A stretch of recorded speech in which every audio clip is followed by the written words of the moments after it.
Sian Lim, nakatanggap ng banta sa buhay, matapos ang hiwalayan kay Kim Chu.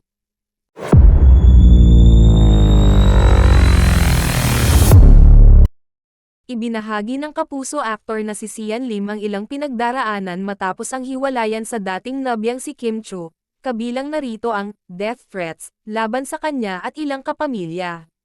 Ibinahagi ni Sian ang nabanggit sa panayam ng GMA Integrated News matapos aminin ang relasyon sa film producer na si Iris Lee.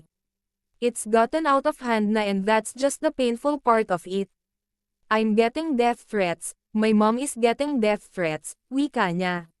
"That's the gravity of situation I'm dealing with na.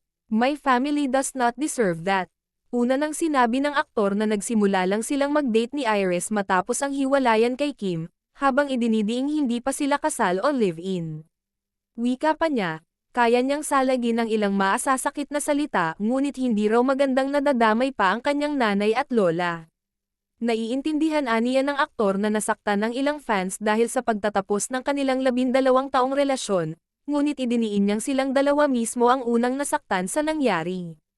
"I do not deserve the false accusations, the lies being spread," dagdag niya pa.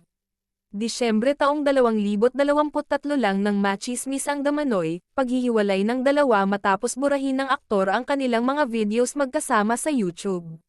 Sa kabila nito, inilinaw ni Sian na hindi sila magkaaway.